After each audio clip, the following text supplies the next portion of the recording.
Dalil Hayrat.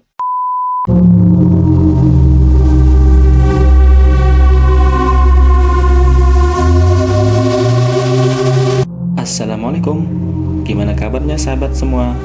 Saya doakan semoga dalam keadaan sehat selalu. Jangan lupa like dan subscribe channel kami ya. Yang subscribe saya doakan semoga masuk surga. Amin ya rabbal alamin. Bismillahirrahmanirrahim. Assalamualaikum warahmatullahi taala wabarakatuh. Alhamdulillahi rabbil alamin.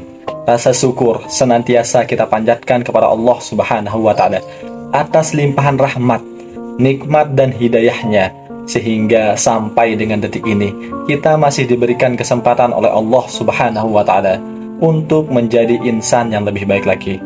Sholawat serta salam senantiasa kita panjatkan kepada kekasih Allah Muhammad sallallahu alaihi wasallam, kepada keluarga beliau, sahabat beliau dan umatnya, dan semoga dengan sholawat yang kita panjatkan menjadi syafaat bagi kita kelak di yaumul akhir. Allahumma sholli ala sayyidina Muhammad wa ala ali sayyidina Muhammad.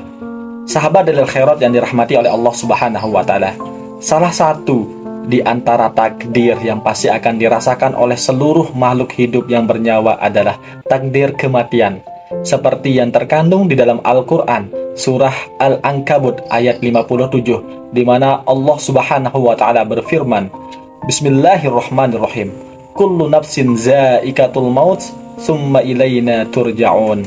Tiap-tiap yang bernyawa pasti akan merasakan mati, kemudian hanyalah kepada kami kamu dikembalikan. Al-Quran begitu sering mengingatkan kita bahwa takdir kematian adalah mutlak akan dialami oleh semua manusia. Kita hidup di dunia ini hanyalah sementara, dan pasti kita akan kembali kepada Sang Pencipta. Tapi peringatan dari Al-Quran tersebut begitu sering kita abaikan, bahkan seakan-akan kita acuh tidak peduli dengan peringatan tersebut. Buktinya adalah bahwa sampai dengan saat ini, sampai dengan detik ini, betapa lalainya kita dengan panggilan Allah Subhanahu wa taala. Kita dipanggil oleh Allah lewat panggilan azan, tapi kita cuek, tidak menjawab panggilan tersebut. Kita terlalu sibuk mengumpulkan harta, terlalu sibuk mengumpulkan uang, terlalu sibuk bermain dengan handphone kita, terlalu sibuk melakukan perbuatan-perbuatan maksiat, terlalu sibuk melakukan perbuatan-perbuatan dosa, padahal kita sudah diperingatkan oleh kuburan tempat kita kembali. Betapa ngerinya tempat tersebut. Mau orang kaya, pengusaha, pejabat, rakyat biasa, perlakuannya sama, tempatnya juga sama, luasnya juga sama, 1 kali 2 meter. Kita tidak bisa memilih. Mentang-mentang kaya, kita mau pakai granit sebagai alasnya. Mentang-mentang kaya, kita mau pakai AC di dalamnya. Itu tidak bisa dilakukan. Kubur adalah tempat yang bisa menghimpit kita. Maka pesan kuburan kepada kita agar terbebas dari himpitan kubur tersebut adalah dengan menegakkan sholat 5 waktu. Hari ini kita bisa melihat sendiri betapa banyak orang yang lebih sibuk dengan pekerjaannya, sibuk mencari uang, sehingga lupa melaksanakan sholat 5 waktu. Padahal sholat adalah syarat utama diterimanya amal ibadah kita. Kubur adalah tempat yang paling sepi, maka ramaikanlah dengan perbanyak baca Al-Quran. Saat ini begitu banyak orang yang lalai dari membaca Al-Quran. Kita lebih sering membaca status orang di WhatsApp, di Instagram, di Facebook jika dibandingkan dengan membaca Al-Quran. Kubur adalah tempat binatang-binatang yang menjijikkan, maka racunilah dengan amal sodakoh. Jika kita tidak ingin bertemu dengan binatang-binatang yang menjijikkan tersebut, maka persiapkanlah diri sejak sekarang untuk menangkalnya dengan cara memperbanyak sodakoh. Kubur adalah tempat yang gelap gulita.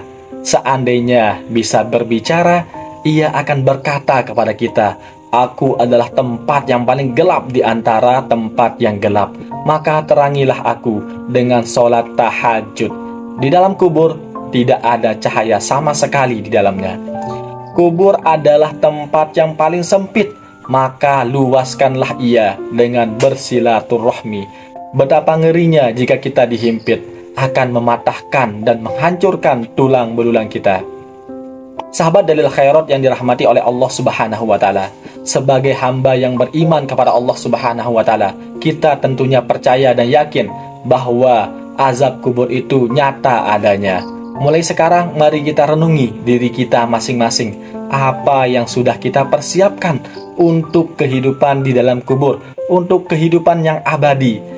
Kita pergi traveling beberapa hari saja keluar daerah, kita begitu mempersiapkannya untuk kebutuhan kita. Sedangkan akhirat kehidupan selamanya, bekal apa yang sudah kita persiapkan? Kematian bukanlah akhir dari segalanya, melainkan kematian adalah awal menuju kehidupan yang abadi. Mulai sekarang persiapkanlah bekal-bekalan amal soleh, amalan takwa yang nantinya kita akan bawa ke kehidupan yang abadi, yang akan kita bawa menghadap Allah Subhanahu wa taala. Mungkin hanya ini yang bisa saya sampaikan. Semoga apa yang saya sampaikan ini bermanfaat untuk kita semua. Wabillahi taufiq wal hidayah. Wassalamualaikum warahmatullahi taala wabarakatuh. Buat sahabat dalil khairat yang sudah selesai menonton video kita, semoga video ini bermanfaat dan bisa menambah wawasan kita semua. Jangan lupa like dan subscribe channel kami ya. Yang subscribe saya doakan semoga masuk surga. Amin ya rabbal alamin.